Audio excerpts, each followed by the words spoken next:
ಚಿಕನ್ನಲ್ಲಿ ಡಿಫ್ರೆಂಟಾಗಿ ಏನಾದ್ರು ಮಾಡ್ಕೊಂಡು ತಿನ್ನಬೇಕು, ಬಾಯಿಗೆ ರುಚಿಯಾಗಿರಬೇಕು ಅಂತ ಏನಾದ್ರು ಅಂದ್ಕೊಂಡಿದ್ರೆ ಇವತ್ತು ನಾನು ಸಖತ್ತಾಗಿರೋ ಚಿಕನ್ ಸುಕ್ಕಾ ರೆಸಿಪಿನ ಮನೆಯಲ್ಲೇ ಮಾಡ್ಕೊಳ್ಳೋದು ಹೇಗೆ ಅಂತ ತೋರಿಸ್ಕೊಡ್ತೀನಿ.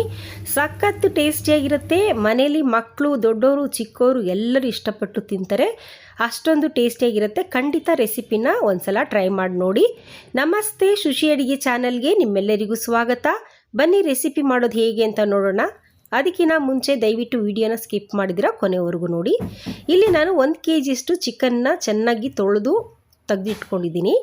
ಈಗ 1 ಸ್ಪೂನಷ್ಟು ಖಾರದ ಪುಡಿ, 1 ಸ್ಪೂನು ಧನಿಯಾ ಪುಡಿ, ಅರ್ಧ ಸ್ಪೂನು ಅರಿಶಿಣದ ಪುಡಿ, 1 ಸ್ಪೂನು ಚಿಕನ್ ಮಸಾಲ ಪುಡಿ, ಅರ್ಧ ಸ್ಪೂನು ಜೀರಿಗೆ ಪುಡಿ, 1 ಸ್ಪೂನು ಕಾಶ್ಮೀರಿ ಚಿಲ್ಲಿ ಪುಡಿ ಹಾಕ್ಕೊಂಡಿದ್ದೀನಿ, ಅರ್ಧ ಸ್ಪೂನು ಮೆಣಸಿನ ಪುಡಿ ಹಾಕ್ಕೊಂಡಿದ್ದೀನಿ, 1 ಸ್ಪೂನು ಪುಡಿ ಉಪ್ಪನ್ನ ಹಾಕ್ಕೊಂಡಿದ್ದೀನಿ. ಉಪ್ಪು ಒಂದೇ ಸಲ ಜಾಸ್ತಿ ಹಾಕ್ಕೋಬೇಡಿ, ಆಮೇಲೆ ಬೇಕಂದರೆ ನೋಡಿಕೊಂಡು ನಾವು ಹಾಕ್ಕೋಬೋದು. 1.5 ಸ್ಪೂನಷ್ಟು ಶುಂಠಿ ಬೆಳ್ಳುಳ್ಳಿ ಪೇಸ್ಟನ್ನ ಹಾಕ್ಕೋತಾ ಇದ್ದೀನಿ. ಹಾಗೆ ಅರ್ಧ ನಿಂಬೆಹಣ್ಣು ಜ್ಯೂಸನ್ನ ಹಿಂಡ್ಕೊಳ್ಳೋಣ. ಮತ್ತು 1 ಕಪ್ಪಷ್ಟು ಮೊಸರನ್ನ ಹಾಕ್ಕೋತಾ ಇದ್ದೀನಿ. ಈ ಮೊಸರು ಹಾಕೋದ್ರಿಂದ ಚಿಕನ್ನು ಸಾಫ್ಟ್ ಆಗಿಬಿಡುತ್ತೆ ಮತ್ತು ನಾವು ಅಡುಗೆ ಮಾಡುವಾಗ ಕ್ರಿಸ್ಪಿಯಾಗಿ ಕೂಡ ಇರುತ್ತೆ. ಈಗ 1 ಸ್ಪೂನಷ್ಟು ಕಸೂರಿ ಮೇಥಿ ಹಾಕ್ಕೊಳ್ಳೋಣ. ಕಸೂರಿ ಮೇಥಿ ಫ್ಲೇವರ್ಗೆ ಹಾಕ್ಕೊಳ್ಳೋದು ತುಂಬ ಟೇಸ್ಟಿಯಾಗಿರುತ್ತೆ. ಈಗ ನಾವು ಹಾಕಿರೋ ಎಲ್ಲ ಸಾಮಗ್ರಿಗಳನ್ನ ಚೆನ್ನಾಗಿ ಕಲಿಸ್ಕೋಬೇಕು. ನೋಡಿ, ಪುಡಿಗಳು ಹಾಕಿದ್ದೀವಿ, ಶುಂಠಿ ಬೆಳ್ಳುಳ್ಳಿ ಪೇಸ್ಟ್ ಹಾಕಿದ್ದೀವಿ, ಮೊಸರು ಹಾಕಿದ್ದೀವಿ ಮತ್ತು ಕಸೂರಿ ಮೇಥಿ ಹಾಕಿದ್ದೀವಿ. ಈ ಎಲ್ಲ ಸಾಮಗ್ರಿಗಳು ಚಿಕನ್ಗೆ ಚೆನ್ನಾಗಿ ಹೊಂದ್ಕೋಬೇಕು. ಅದಕ್ಕೋಸ್ಕರ ಇಲ್ಲಿ ನಾವು ಹೇಗೆ ಮಿಕ್ಸ್ ಮಾಡ್ತೀವಿ ಅದ್ರ ಮೇಲೆ ನಮಗೆ ರೆಸಿಪಿ ಅಷ್ಟು ಟೇಸ್ಟಾಗಿ ಬರುತ್ತೆ. ಅದಕ್ಕೋಸ್ಕರ ನಾನು ಇಲ್ಲಿ ಚೆನ್ನಾಗಿ ಹೇಗೆ ಕಲಿಸ್ಕೋಬೇಕು ಅಂತ ತೋರಿಸ್ತಾ ಇದ್ದೀನಿ. ನೋಡಿ, ಈ ಥರ ಚೆನ್ನಾಗಿ ಕಲಿಸ್ಕೊಂಡು ನಾವು ಒಂದು 15ರಿಂದ 20 ನಿಮಿಷ ಇದನ್ನು ಮ್ಯಾರಿನೇಟ್ ಮಾಡ್ಕೊಳ್ಳೋಣ.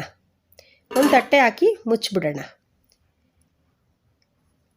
ಈಗ ಒಂದು ಪ್ಯಾನ್ನ ಸ್ಟವ್ ಮೇಲೆ ಇಟ್ಕೊಂಡು 3 ಟೇಬಲ್ ಸ್ಪೂನಷ್ಟು ಎಣ್ಣೆ ಹಾಕೋತಾ ಇದ್ದೀನಿ. ಎಣ್ಣೆ ಕಾದ್ಮೇಲೆ ಒಂದು ಪಲಾವ್ ಎಲೆನ ಅರ್ಧ ಕಟ್ ಮಾಡ್ಕೊಂಡು ಹಾಕೋತಾ ಇದ್ದೀನಿ. ಹಾಗೆ ಅರ್ಧ ಸ್ಟಾರ್ ಮೊಗ್ಗು ಹಾಕ್ಕೊಂಡಿದ್ದೀನಿ, 2 ಏಲಕ್ಕಿ ಮತ್ತು ಒಂದು 4 ಲವಂಗನ ಹಾಕ್ಕೊಂಡು ಒಂದು ಸ್ವಲ್ಪ ಹೊತ್ತು, ಒಂದು 2-3 ಸೆಕೆಂಡ್ ಇದನ್ನು ಬಾಡಿಸ್ಕೊಳ್ಳೋಣ.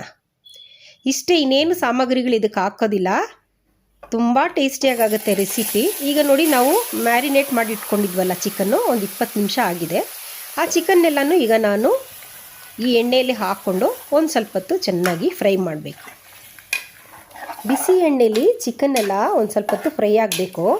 ಅದಕ್ಕೋಸ್ಕರ ನಾನು ಇದನ್ನು ಚೆನ್ನಾಗಿ ಮಿಕ್ಸ್ ಮಾಡ್ತಾಯಿದ್ದೀನಿ. ಮಿಕ್ಸ್ ಮಾಡಿಕೊಂಡು ಓಪನ್ ಉರಿಯಲ್ಲೇ 1 ನಿಮಿಷ ಇದನ್ನು ಕುದಿಸ್ಕೋಬೇಕು. ನೋಡಿ, ಕುದಿಯೋಕ್ಕೆ ಶುರು ಆಗ್ತಾಯಿದೆ. ಇದು ಕುದಿಯೋಕ್ಕೆ ಶುರು ಆದಾಗ ನೀರು ಬಿಡೋದಕ್ಕೆ ಶುರು ಮಾಡುತ್ತೆ. ಅದಕ್ಕೋಸ್ಕರನೇ ಒಂದು ಸ್ವಲ್ಪ ಹೊತ್ತು ನಾವು ಕುದಿಸ್ಕೋಬೇಕು ಇದನ್ನು. ಈಗ ಚೆನ್ನಾಗಿ ಮಿಕ್ಸ್ ಮಾಡಿಬಿಟ್ಟು ಒಂದು ಪ್ಲೇಟ್ನ ಮುಚ್ಚಿಬಿಟ್ಟು ಒಂದು 5 ನಿಮಿಷ ಇದನ್ನು ಬೇಯಿಸ್ಕೊಳ್ಳೋಣ. ಉರಿನ ಮೀಡಿಯಮ್ ಫ್ಲೇಮಲ್ಲೇ ಇಟ್ಕೊಳ್ಳಿ. ನೋಡಿ, 5 ನಿಮಿಷ ಆಗಿದೆ.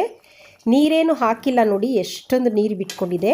ಈ ನೀರಲ್ಲೇ ನಾವು ಚಿಕನ್ನ ಬೇಯಿಸ್ಕೋಬೇಕು. ಈಗ 1ರಿಂದ 2 ನಿಮಿಷ ಹೈ ಫ್ಲೇಮಲ್ಲಿ ಚೆನ್ನಾಗಿ ಕುದಿಸ್ಕೊಳ್ಳೋಣ. ಇಲ್ಲಿ ನಮಗೆ ನೀರಿನ ಅಂಶ ಸ್ವಲ್ಪ ಕಮ್ಮಿ ಆಗಬೇಕು. ಅದಕ್ಕೋಸ್ಕರ ಹೈ ಫ್ಲೇಮಲ್ಲಿ ನಾವು ಕುದಿಸ್ಕೋಬೇಕು. ನೋಡಿ, ಅರ್ಧ ಭಾಗದಷ್ಟು ನೀರು ಕಡಿಮೆ ಆಗಿದೆ. ಈಗ ಮತ್ತೆ ತಟ್ಟೆ ಮುಚ್ಚಿಬಿಟ್ಟು 2ರಿಂದ 3 ನಿಮಿಷ ಮೀಡಿಯಮ್ ಫ್ಲೇಮಲ್ಲಿ ಬೇಯಿಸ್ಕೊಳ್ಳೋಣ. ನೋಡಿ, 3 ನಿಮಿಷ ಆಗಿದೆ. ತಟ್ಟೆ ಓಪನ್ ಮಾಡಿ ತೋರಿಸ್ತೀನಿ ನಾನು. ನೋಡಿ, ನೀರಿನ ಅಂಶ ಎಲ್ಲನೂ ಕಡಿಮೆ ಆಗಿಬಿಟ್ಟಿದೆ. ಈಗ ಸ್ಟವ್ನ ಮೀಡಿಯಮ್ ಫ್ಲೇಮಲ್ಲಿ ಇಟ್ಕೊಂಡು ಉಳಿದಿರೋ ನೀರೆಲ್ಲನೂ ಹಿಂಗಬೇಕು. ಅಲ್ಲಿವರೆಗೂ ನಾವು ಇದನ್ನು ಫ್ರೈ ಮಾಡ್ಕೋಬೇಕು. ನೋಡಿ, ಎಕ್ಸ್ಟ್ರಾ ನೀರನ್ನ ಏನು ಹಾಕ್ತೀರಾ, ನಾವು ಮ್ಯಾರಿನೇಟ್ಗೆ ಬರೀ ಮೊಸರನ್ನ ಮಾತ್ರನೇ ಉಪಯೋಗಿಸಿರೋದು. ಅದೇ ನೀರು ಬಿಟ್ಕೊಳ್ಳುತ್ತೆ. ಆ ನೀರಲ್ಲೇ ನಾವು ಚಿಕನ್ನ ಬೇಯಿಸ್ತೀವಿ ಮತ್ತು ಮಸಾಲೆ ಎಲ್ಲ ಹಾಕಿರೋದ್ರಿಂದ ಟೇಸ್ಟ್ ಅಂತೂ ತುಂಬ ಚೆನ್ನಾಗಾಗುತ್ತೆ. ನೋಡಿ, ಈಗ ನಾನು ನೀರೆಲ್ಲ ಹಿಂಗಿಸ್ಕೊಂಡಿದ್ದೀನಿ. ತುಂಬ ಟೇಸ್ಟಿಯಾಗುತ್ತೆ ಈ ರೆಸಿಪಿ. ಬೆಂದಿದೆಯಾ ಇಲ್ವಾ ಅಂತ ಒಂದು ಸಲ ಟೆಸ್ಟ್ ಮಾಡೋಣ. ನೋಡಿ, ಸಾಫ್ಟಾಗಿ ಬೆಂದಿದೆ ಚಿಕನ್ನು.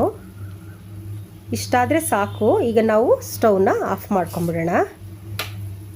ಬಿಸಿ ಬಿಸಿಯಾದ ಸಖತ್ತು ಟೇಸ್ಟಿಯಾಗಿರೋ ಹೋಟೆಲ್ ಸ್ಟೈಲಲ್ಲಿ ಮನೆಯಲ್ಲೇ ಮಾಡಿರೋ ಚಿಕನ್ ಸುಕ್ಕಾ ರೆಸಿಪಿ ರೆಡಿ ಇದೆ. ಇದನ್ನು ನೀವು ಸ್ಟಾರ್ಟರ್ಸ್ ಆಗಿ ಉಪಯೋಗಿಸ್ಕೋಬೋದು. ಇಲ್ಲ ಅಂತಂದರೆ ಚಪಾತಿ ಜೊತೆಗೆ, ದೋಸೆ ಜೊತೆಗೆ ಮತ್ತು ಊಟಕ್ಕೆ ಸೈಡ್ ಡಿಶ್ ಆಗಿ ಕೂಡ ಬಳಸ್ಕೋಬೋದು. ತುಂಬ ಟೇಸ್ಟಿಯಾಗಿರುತ್ತೆ. ಖಂಡಿತ ರೆಸಿಪಿನ ಟ್ರೈ ಮಾಡಿಬಿಟ್ಟು ನನಗೆ ಒಂದು ಕಮೆಂಟ್ ಕೊಡಿ, ಒಂದು ಲೈಕ್ ಕೊಡೋದನ್ನ ಮರ್ತೋಗ್ಬೇಡಿ. ಹಾಗೆ ಶುಶಿ ಅಡುಗೆ ಚಾನೆಲ್ನ ಸಬ್ಸ್ಕ್ರೈಬ್ ಮಾಡ್ಕೊಳ್ಳಿ, ನಿಮ್ಮ ಫ್ರೆಂಡ್ಸ್ಗೆ ಶೇರ್ ಮಾಡೋದನ್ನ ಮರ್ತೋಗ್ಬೇಡಿ. ಈ ವಿಡಿಯೋನ ಕೊನೆವರೆಗೂ ನೋಡಿದ್ದಕ್ಕೆ ನಿಮ್ಮೆಲ್ಲರಿಗೂ ಧನ್ಯವಾದಗಳು. ಹೀಗೆ ಸಪೋರ್ಟ್ ಮಾಡ್ತಾಯಿರಿ. ನೆಕ್ಸ್ಟ್ ರೆಸಿಪಿ ಜೊತೆಗೆ ಸಿಗ್ತೀನಿ. ಅಲ್ಲಿವರೆಗೂ ಟೇಕ್ ಕೇರ್, ಬಾಯ್.